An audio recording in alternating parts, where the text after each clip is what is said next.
Hey guys, welcome to my YouTube channel, or welcome back if you've been here before. My name is Liz and this is Let's Get Lizical, where we do everything card making. Today I'm going to start off the video with a bit of a mini haul from Simon. I bought some re-inkers for the colors I use most. I bought the new set of blues, some bow dies that they just came out with, and then I got the new Mama Elephant, what is it called?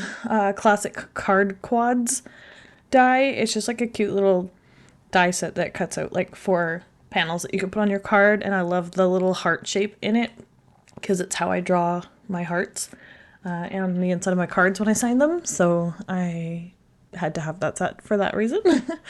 Then anyway, today we are going to be doing a Harry Potter inspired card for my sister's birthday, which is this month, and I am going to be doing a lot of work on this card. I've had this idea in my mind for probably over a year. It was inspired by a color blocking card that Yana Smokola did sometime last year, I think. If I find the video, I'll link it in the description box below. But it was just like a color blocking card where she did 2 different shades of red in opposite corners, and I did similar ones in this past Christmas with some, I think it was Hello Bluebird stamps with the foxes. That was super cute. But I did have this card in mind since I saw that other video, and I've been dying to make it, so I'm finally getting around to doing that. And what I'm going to do is I'm going to do the 4 quadrant card, but I'm going to be making the panels in the different house colors for Harry Potter, which I had to look up to see what they actually were, because I always thought that Ravenclaw was like more of a goldish tone, I guess, but it's kind of like a navy and or a dark royal and like lighter brown. So I just used craft cardstock for that one. That one's the Michael's 65-pound one, and actually all of these cardstocks are Michael's 65-pound Recollections cardstocks. And I'm just using, I think it's called quick strips from Mama Elephant, and it just cuts different widths of strips for you. You can do this with your trimmer, you can do it so it's not even or whatever, but I wanted to make it even, kind of like the first Harry Potter movie where all the scarves are big chunky colors. I think after that they went to a more like solid background with hints of the contrasting color here and there, like the thinner stripes of the contrast. So I'm going to keep this classic as per the first Harry Potter, and I'm going to do each of the houses in the 2 different colors that are associated with them in their proper place on the house crest, which again I had to look up to see which house goes where. So this first one here is for Gryffindor, of course, and it goes in the top left corner. And for the Slytherin colors, I didn't have the proper green, so I just started off with a green that I have like a lot of scraps of. It's like a really bright green. I don't use it very often, and just thought it would be easier to ink blend the darker color on top of that, so I didn't have to be perfect with it, and it's a lot less work to color on top of colored cardstock. So I kind of, I guess, dyed my own paper to the color that I needed. And then I cut out all the strips, and I think they're like a 1/4 inch size. There's, I think, 1/4, half, 3/8, and 1/8 strips in the set. So this is the 1/4 inch one. And the way I wanted to lay it out, I kind of wanted to lay it in like a V pattern so that the stripes come into each other, into each quadrant. So I'm kind of just making sure it goes all towards the center. So actually I'm kind of making like an X pattern, but it was just easier for me to do it this way. I'm trying to line them up as much as possible. The Ravenclaw one is a little bit off, you'll see in a bit, but it's like, it's not major. You don't have to line them up either. It is harder to do it that way. And if you want to do it this way, but you know, you're one of those people who needs to make sure that they line up, maybe just make a bigger panel so that you can cut it down to size instead of doing it this way where I cut the the sticker paper to the size I needed exactly, and then I just trimmed off around it. So if you make the panel a little bit bigger, it will just give you a little bit more wiggle room. You could also do the stripes straight up and down and then sideways in the other panels to kind of alternate it that way, which would be fun. I could have probably done that with the scraps and just tried a different kind of background.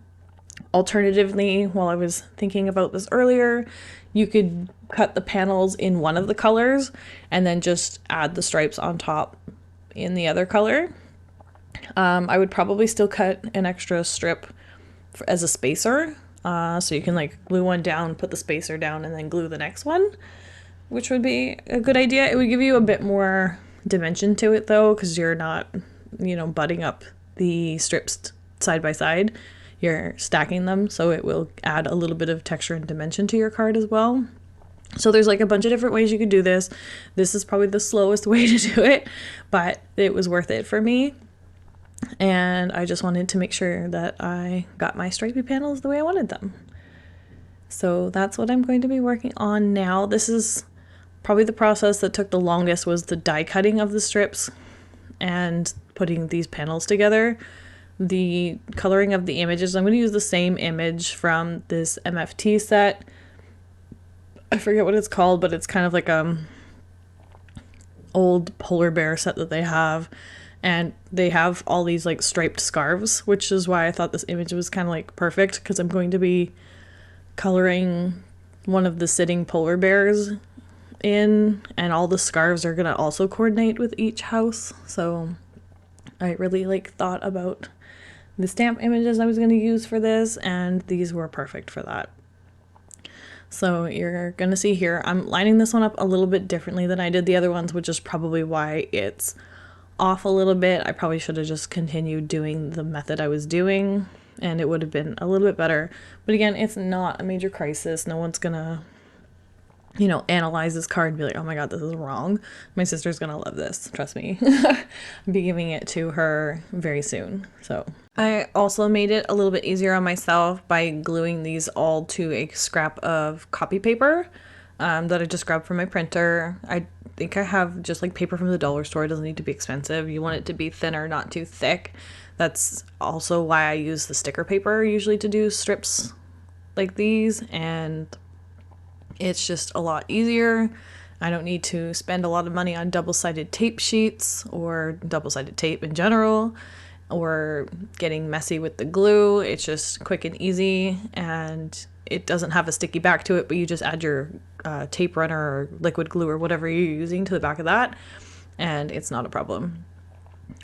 This one, because it was off just slightly from the other ones, I was trying to cover this really tiny corner at the bottom there, and this piece of paper did not want to stay. It ends up coming off again, but I'm just gonna color it with a bit of an alcohol marker. It's again super tiny, no one's gonna notice that it's not there. I wish it was in the opposite corner, like in the middle at least, because I did tear the paper a little bit on the Slytherin section, but that's gonna get covered up by the happy birthday sentiment later, so it wasn't a problem. But this one was like more towards the bottom of the card, so if it was a bigger area it probably would have been easier, but the small area I just again colored in with a marker that somewhat matched the craft cardstock, and no one's gonna notice except for you guys, because I told you my secret and you watched me do it. So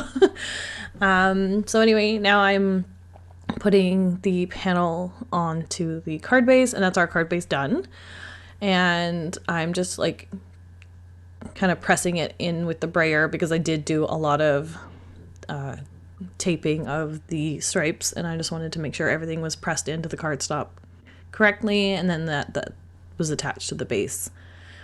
And then I also left a white border. So the cut panels, if you do want to start off with the correct size panel of the sticker paper, is 2 inches by 2 5/8 of an inch, and then that will leave your 1/4 inch white border. Eighth of an inch white border all the way around. And then if you want to do it solid, then you would cut it to 2 1/8 by 2 3/4 to fill up the entire card without the border.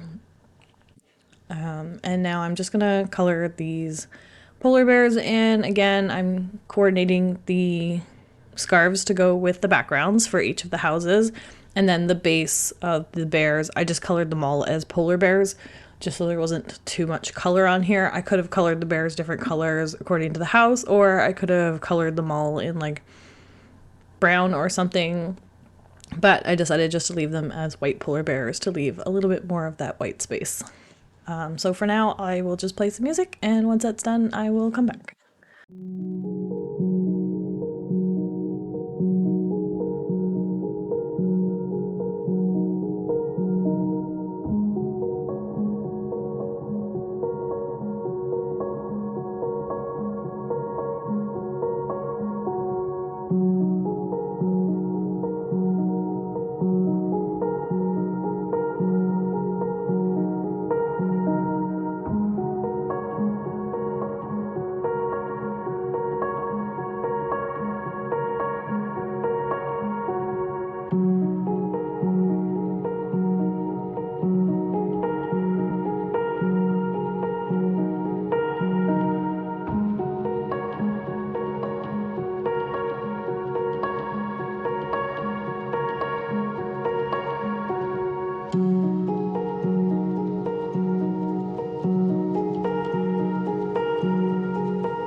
Okay, now that all the coloring is done, I am just going to restamp my images, and then we'll die cut them because I have the dies for this set, and then we can start placing them on the card. I think I show a little bit of the die cutting, but I didn't want to show you all. The same with I did the strips earlier.